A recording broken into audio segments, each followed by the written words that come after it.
Shoutout po sa ating lahat at your service, Mr. Wildlife TV. Please do support and subscribe.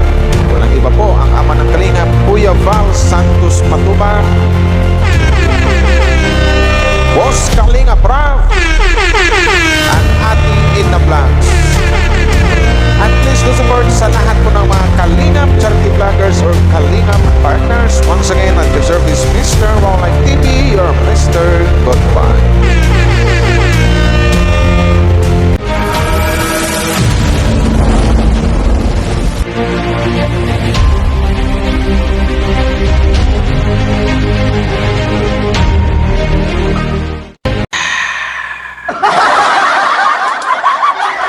Shoutout po sa lahat ng buong Team Kalingap. Hello po sa inyo guys, no? Mega love shoutout po. So ito na nga, another video reaction po ang gawin natin ngayon, no? Pero bago tayo magsimula guys, shoutout sa lahat ng mga HC Israel, HC supporters. Hello po sa inyo, shoutout po. Pero bago ang lahat, tika lang kasi parang may kulang eh.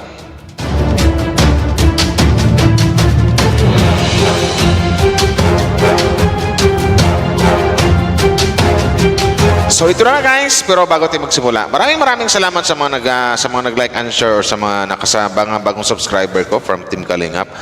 Thank you very much po sa inyo. Saka yun na guys, pag-usapan natin ngayon about dito sa mga umuugong na balita, mga issue pinapakalat ng mga bashers about dito something like na si Ido, may girlfriend, ganito, ganyan. So ito na nga, para mabigyan ng tuldok, mawala na yung panghusga ng mga bashers. Ito na, magsasalita na po ang isang Kuya Val Santos Matubang, ang founder ng Kalingap. Pero bago tayo magsimula guys, suportahan po natin ang buong Team Kalingap sa pangunguna po ni Kuya Val Santos Matubang, Boss Kalingap Rab at Inna Vlogs. Suportahan po natin lahat and don't forget to support also sa lahat ng mga Kalingap charity vloggers or Kalingap partners. So yun na guys, na tara, wala na patupik-tumpik pa. Maraming salamat sa mga nag-like and share sa video na i-teach. Shoutout po sa lahat ng mga EDC supporters. Shoutout po pala sa lahat ng mga Danjoy and Jumcar fans supporters. Hello po sa inyo. Shoutout po. So ito na nga, alam naman kasi natin na marami na halos walang kamatayang issue na laging kabit yan. Kalingaptan, araw-araw na lang Kalingaptan, si Ido may mga girlfriend na daw, kisyo ganito ganyan, na si Kalingaptan mayroon na ano ba yun, Jenny, tapos si Ido mayroon daw something, ano pangalan nun? Mariel, ganon. So ito na, nagsalita ng isang Kuya Val. So yun kasi aminin natin hindi, may mga ibang fans siguro na nag-o-overthink or nagdududa, something like that.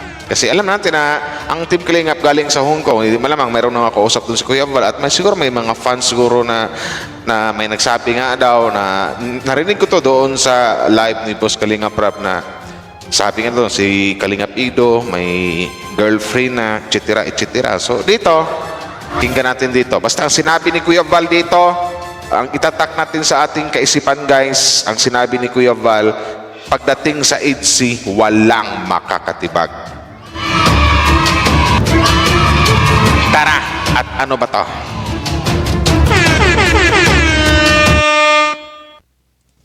Pagkat ako'y tapat sa pag-ibig. Wala na po, hindi kayang tibagin ang EDC. O diba? Hindi kayang tibagin ang EDC, sabi ni Kuya Val. Wala na makatibag sa EDC talaga, mga Kalingap. Totoo yan. Abangan nyo po yung aking pagpunta kay Mariel. Yun na nga, abangan daw natin ang pagpunta ni Kuya Val Santos bukas kay I don't know kung kailan niya makakausap ang Mariel na laging sinasabing girlfriend daw ni Kalingap Ido. So yun ang abangan natin guys kung kailan. Abangan niyo po yan.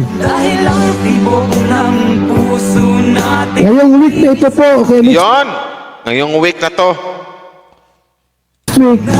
Ngayong week na to or next week, makakausap na ni Kuya Val.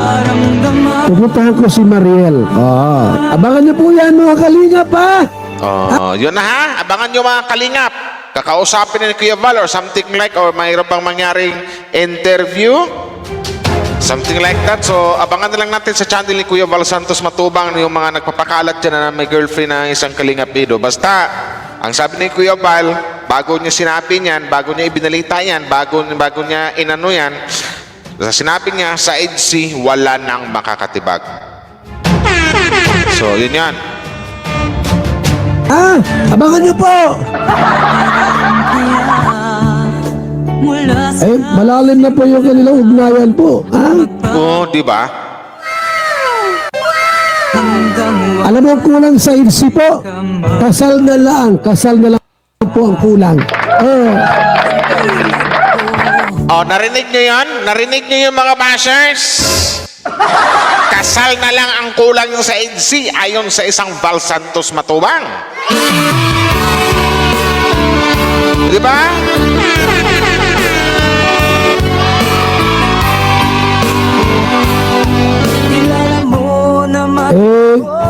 Kitang-kita ko po Kita mo, saksi pati si Kuya Val. Saksi si Kuya Val. Kaya nasabi ni Kuya Val, kaya nasabi ni Kuya Val yan. Kasi kitang-kita niya sa Hong Kong, nung andun sila, saksi siya na kung gaano ka-sweet or kung gaano kalambing or kung gaano katotoo ang EDC. Kaya nga, EDC is real, di ba guys? Ganun lang yun. Hintay-hintayin nyo lang mga bashers. Very sweet, super sweet. Wow, very sweet, super sweet, sabi ni Kuya Val. Ano ba kayo, EDC? Sana ay hindi lamang sa labi mo. Umiyak nga si umiyak si Jancy po sa Hong Kong. Pagkat ako'y Abay, marami pong lumuha. Yes, at totoo yun, Kuya Val. Marami din lumuha, Kuya Val. Maraming nasaktan din. Lagi ako'y iyong mahal. at hindi pa nandali. So yun na guys, no? Abangan nyo na lang sa pagkikita or something like baka may interview mangyari siguro between kay Kuya Val at kay Mariel na yung sinasabi ng mga bashers na girlfriend daw ni Papa Edge. So abangan natin yan. Basta dito, sinabi ni Kuya Val na sa EDC wala nang makakatibag talaga. Tsaka ngayon nga, tsaka napansin ko, correct me if I'm wrong guys, no? Kasi alam ko na upload na rin ni Miss Sims Live to na interview na ako about sa EDC. So sasabihin ko dito sa channel ko na correct me if correct, na bulol tuloy ako isa pa. Take to. Correct me if I'm wrong kung tama ba ako sa aking sinasabi na ngayon lang nag-post sa Facebook or FB ang isang Kalingap Ido with Vianzing, something like that. Ngayon lang ba? Kasi mahaba ang paliwanag ko dun sa interview sa akin ni Miss Sims Live eh. So, yun na nga no, kasi kung for me nga talaga, kaya na sinasabi ko sa interview ni Miss Sims Live with me na ganon kasi yung mga pihika na tao. Diba? Sinabi rin ni Kuya Val mismo yan na dati nung nagkaroon ng issue about sa Mariel na yun, na sinasabing si Mariel about dun sa video na sinabi ni Kuya Val na napakapihikan ng isang Kalingap Ido sa babae. So pwede natin i-connect doon, idugtong doon, ipagtagpi-tagpi natin yung sinabi ni Kuya Val doon sa post ni Kalingap Ido na masasabi ko o na napagdugtong-dugtong ko na tama nga, pihikan si Kalingap Ido sa babae. Bakit ka mo? Ngayon na siya nakapag-post ng picture with Viancy sa Facebook. Correct me if I'm wrong kung ngayon lang ba nakapag-post, kung tama ba ako. Kasi pag sinabing pihikan ka, kumbaga pwede natin sabihin ngayon na natagpuan na ni Ido or nakita na ni Ido or nakasama ni Ido yung sinasabing magpapatibok ng kanyang puso.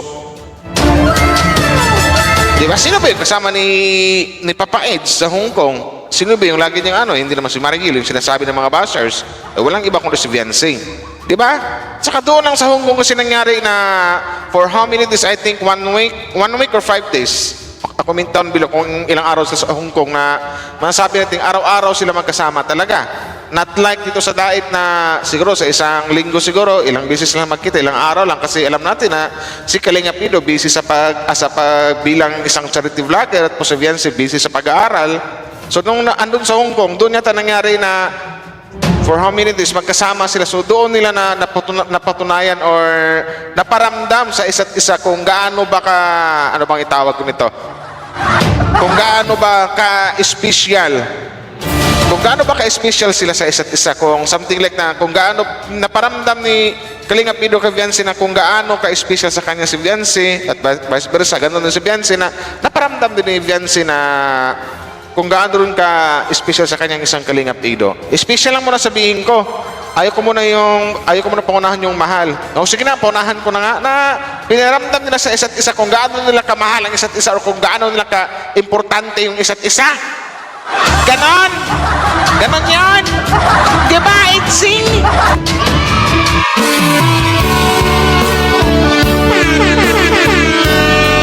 Ganon lang! Basta, for me, about dito sa Itzy, na masasabi ko na umibig na ang isang Kalingap Ido. Umibig na ang isang pihikan sa babae.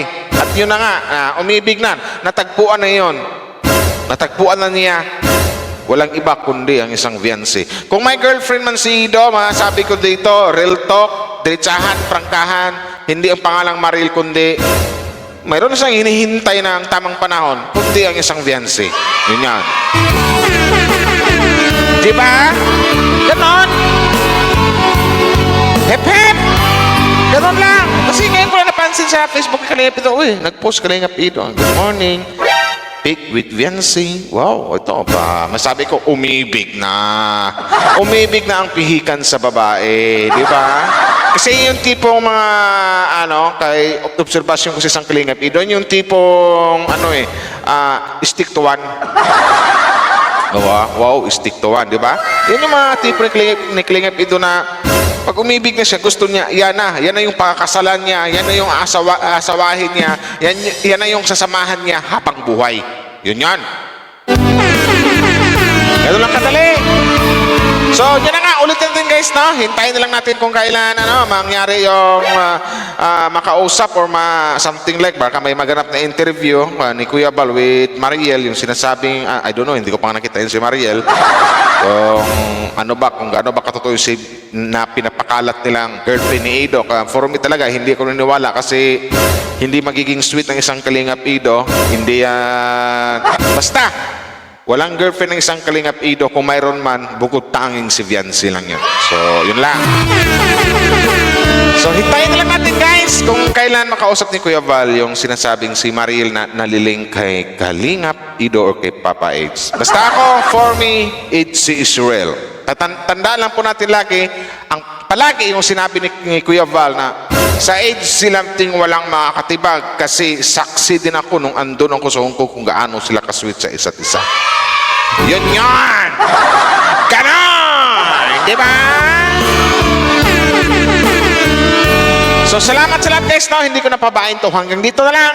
Maraming salamat sa mga nag-subscribe sa akin, sa nag-like and share. Thank you very much. Hindi pa nakapag-subscribe, please subscribe po and click the notification bell below dito sa bandang kaliwa para updated kayo sa upload natin araw-araw dito sa Team Kalingap. Salamat guys! Wow Life TV.